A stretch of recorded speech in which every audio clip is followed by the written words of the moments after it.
काकी, अंजलि दीदी के लिए शहर से फोन आया है। जल्दी से भेजो दुकान पे, नहीं तो फोन कट जाएगा।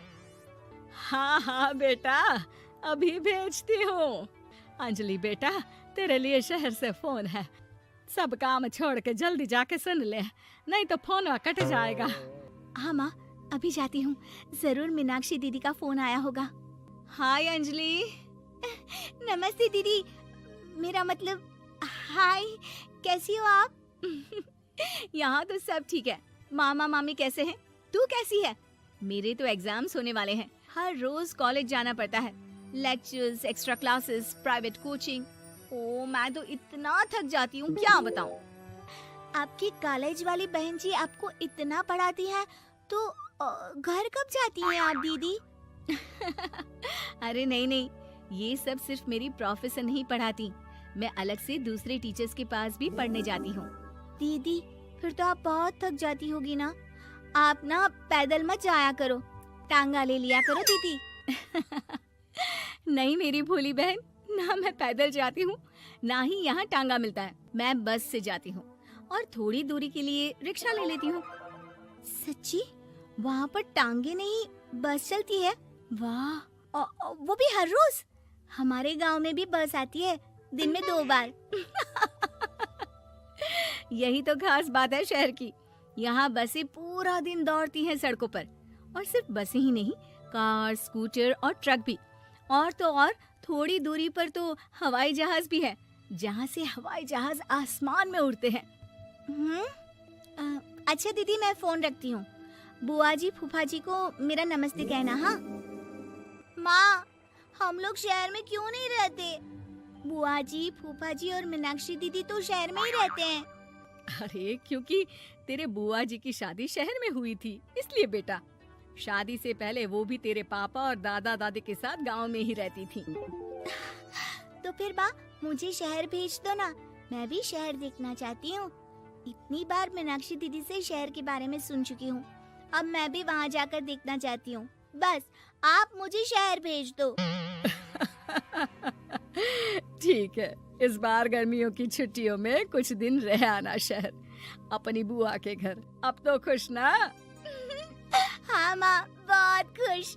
आप देखना, मैं शहर जाके कितने मजे करती हूँ। अंजलि अगले दिन स्कूल जाती है और वहाँ अपने सारे दोस्तों को अपने शहर जाने की बात बताकर चिढ़ाती है।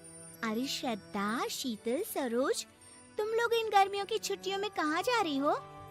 एकादशी वाले गांव के मेले में। हम तो दूसरे गांव में नानी के घर जाएंगे, उनका घर नहर के किनारे है, बड़ा मजा आएगा। हम इस बार कहीं नहीं जा रहे, बल्कि हमारे घर में रहने के लिए मेहमान आएंगे। और तू? अरे मेरा क्या है, मैं तो बस पास वाले शहर जा रही हूँ, अपनी बुआ जी के घर, वहीं रहूंगी कुछ दिन। तुम लोग चिंता मत करना, मैं चिट्ठी लिखूंगी तुम सबको वहाँ से। पापा, मुझे तो चक्कर आ रहे हैं, जी घबरा रहा है। बेटा, शहर आने की जिद भी तो तूने ही की थी। अब पहली बार बस में चढ़ी है तो यही होना था, भुगतो अब। अरे मामा जी, अंजलि, आप लोग आने से पहले बता तो देते, मैं लेने आ जाती बस स्टैंड तक।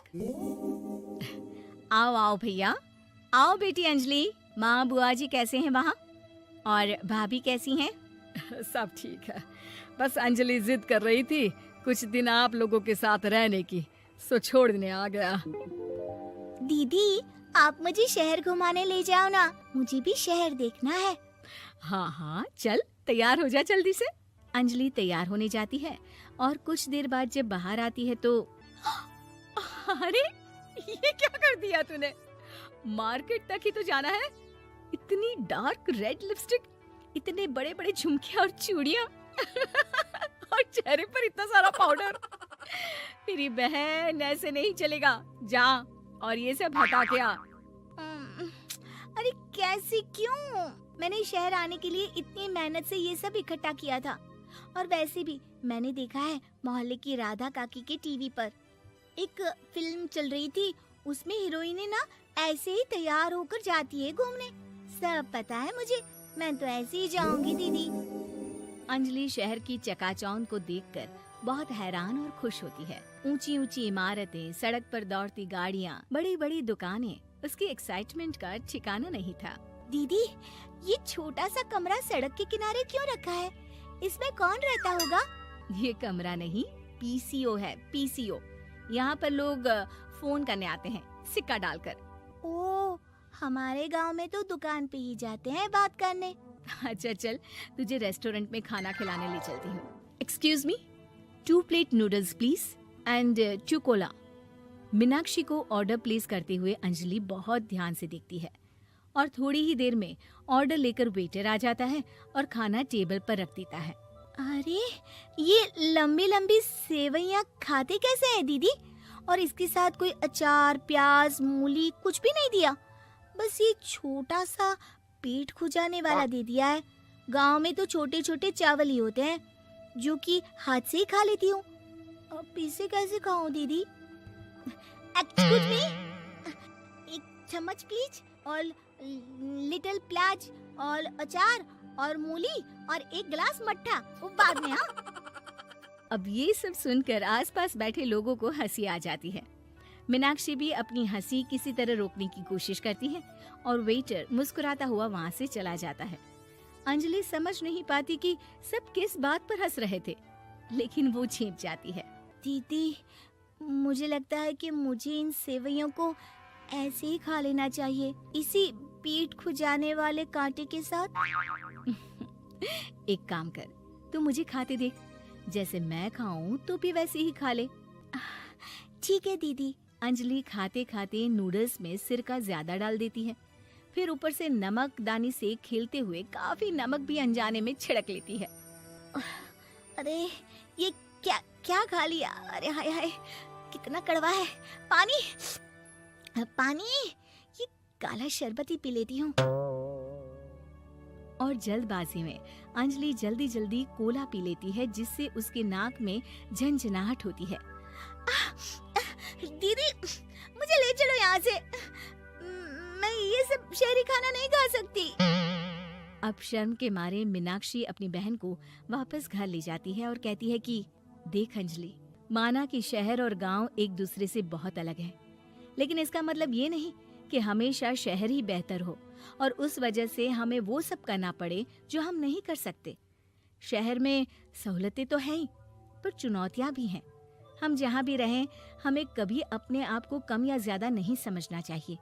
और किसी भी नई जगह में ढलने में समय लगता है, उसके लिए तुम्हें दूसरों की नकल करने की कोई जरूरत नहीं है। बेटा, घूम लिया शहर या अभी और घूमना है?